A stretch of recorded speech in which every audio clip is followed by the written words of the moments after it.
Bilangan pasal 20 ayat kedua sampai 13. Pada suatu kali ketika tidak ada air bagi umat itu, bergumullah mereka mengerumuni Musa dan Harun.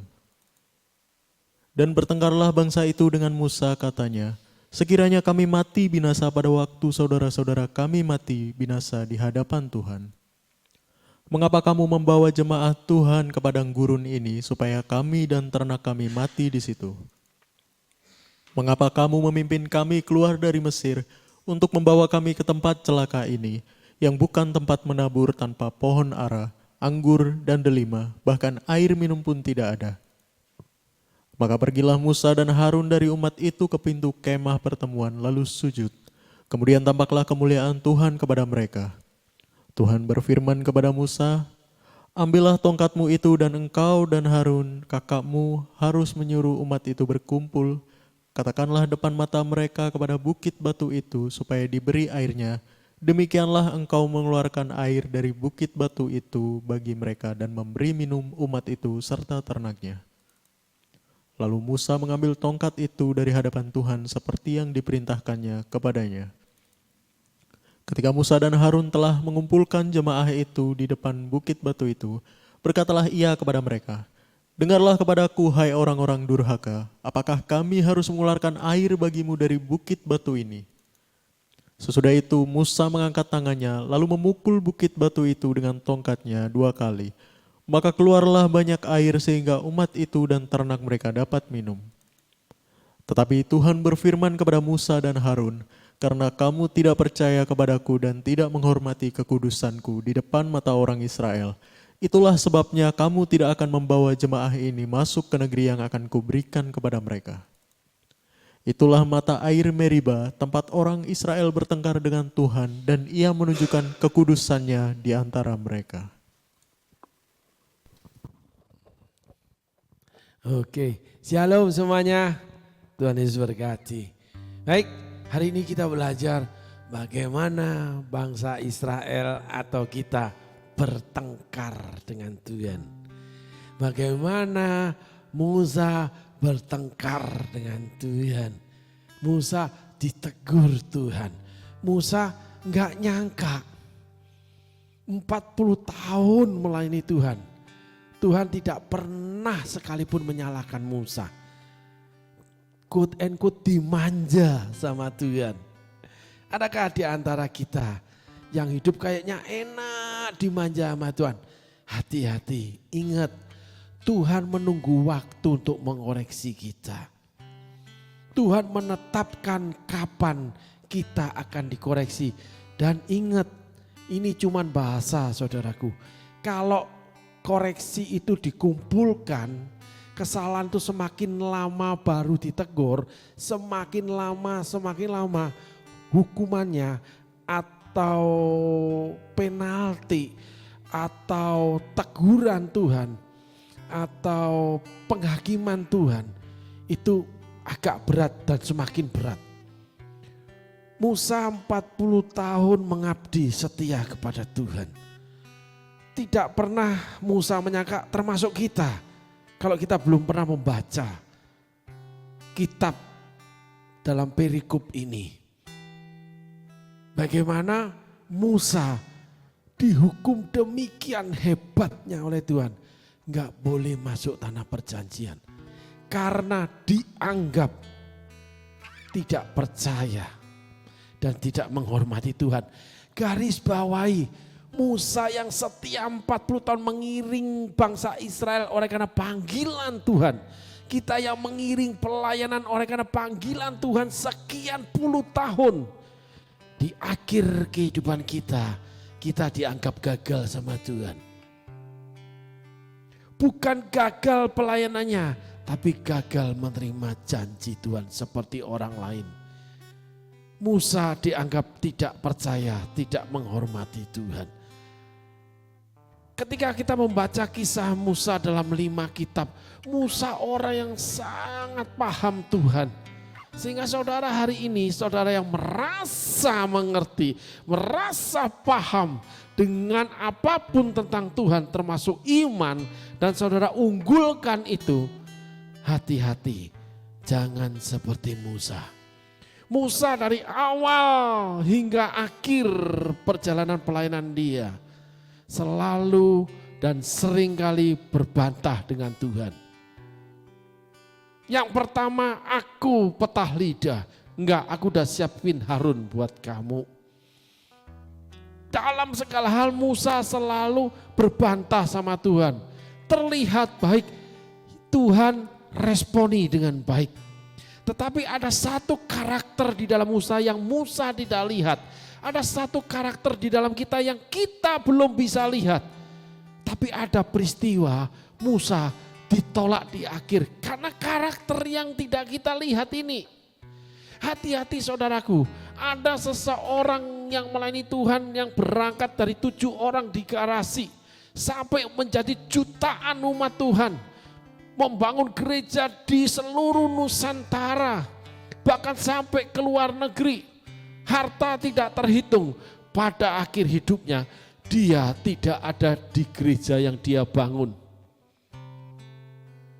Dia tidak ada di pelayanan yang dia bangun. Bahkan keturunan dia sendiri yang akhirnya saling tidak memahami sehingga tercerai berailah gereja-gereja yang dia bangun, yang menyisakan tidak sampai kedua telapak tangan ini jumlahnya. Dari sekian ribu jutaan orang dimenangkan, gereja tetap ada, jemaat tetap ada, tapi tidak ada di dalam naungan pelayanan yang dia bangun. Bukan diaspora seperti zaman para rasul, tapi kasih karunia meninggalkannya.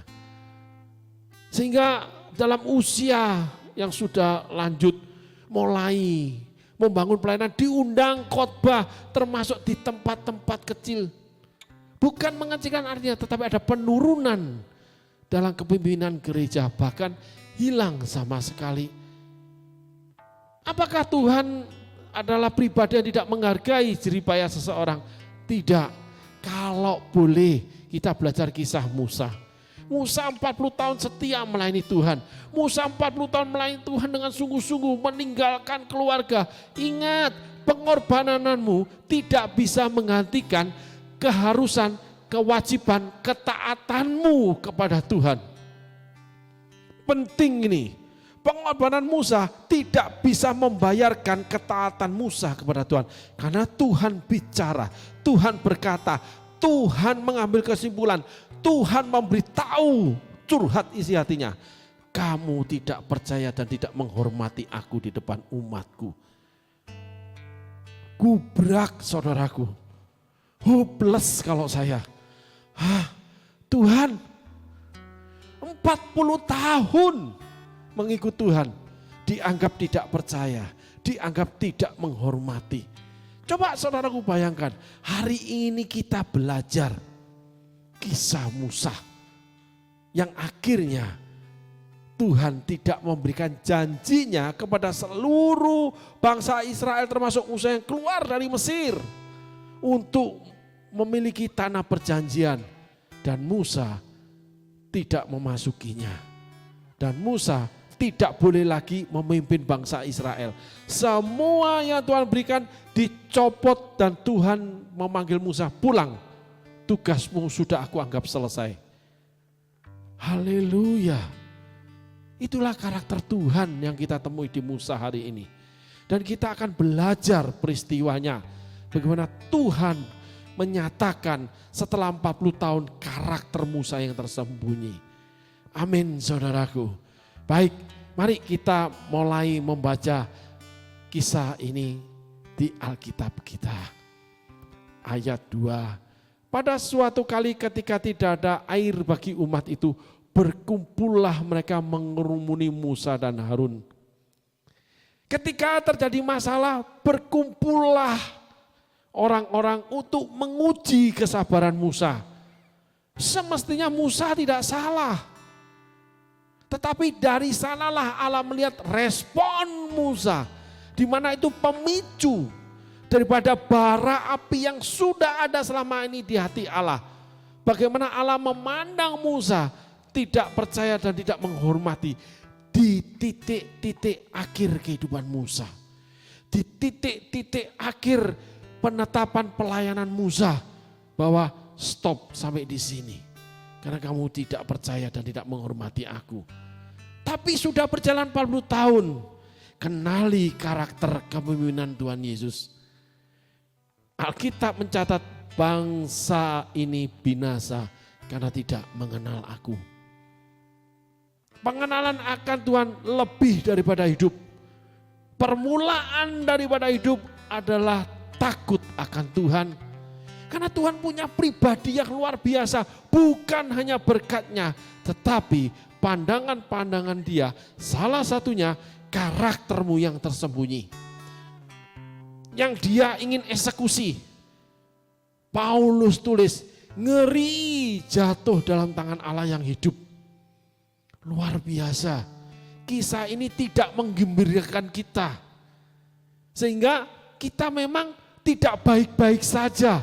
Ketika kita seakan-akan dimanjakan Tuhan, pelayanan berhasil terus naik. Keuangan terus naik, diberkati terus, menang terus. Satu hari kau akan berhadapan dengan Tuhanmu. Satu hari kau akan berhadapan dengan segala sesuatu yang ada di dalam dirimu yang Allah pandang itu negatif. Itu tidak baik. Oleh karena bangsa Israel berkumpul gak ada air. Mulai Musa masuk dalam ujian Tuhan. Tuhan sudah tahu karakter ini. Musa belum tahu. Sehingga hari ini kita belajar saudaraku. Setiap masalah yang mengerumuni kita sesungguhnya sedang menguji apakah hati kita melekat kepada Tuhan. Apakah karakter kita menangani masalah itu sudah selaras dengan kehendak Tuhan? Itulah pertanyaannya, itulah respon yang Tuhan ingini. Itulah penyataan daripada keseluruhan keberadaan kita yang Tuhan ingin ungkapkan. Yaitu apabila dalam kisah Musa untuk memukul batu adalah kisah negatif karakter Musa yang tersembunyi, yang Tuhan tidak angkat, tidak ungkap, tidak ungkit selama 40 tahun. Sehingga hari ini kita belajar, saudaraku, bahwa kita nggak bisa merasa menang. Kita nggak merasa boleh betul-betul yakin. Nggak boleh merasa betul-betul merasa udah pas. Karena ada hal-hal tersembunyi yang akan dibukakan Tuhan. Ketika bukan terang itu datang, tapi ketika masalah itu mengerumuni kita. Sehingga di sana finally Tuhan akan ungkapkan apabila kisah Musa ini menyatakan keburukan karakter kita yang kita belum ketahui. Sehingga hari ini kita belajar, kita harus berhati-hati, jangan arogan, jangan merasa yakin, merasa tahu, merasa udah hebat, merasa udah benar. Karena ada hal-hal yang tersembunyi yang Tuhan bisa ungkapkan, bisa singkapkan bahwa hal itu masih menjadi sebuah keburukan karakter kita di hadapan Tuhan. Amin saudaraku. Tuhan Yesus berkati. Terima kasih.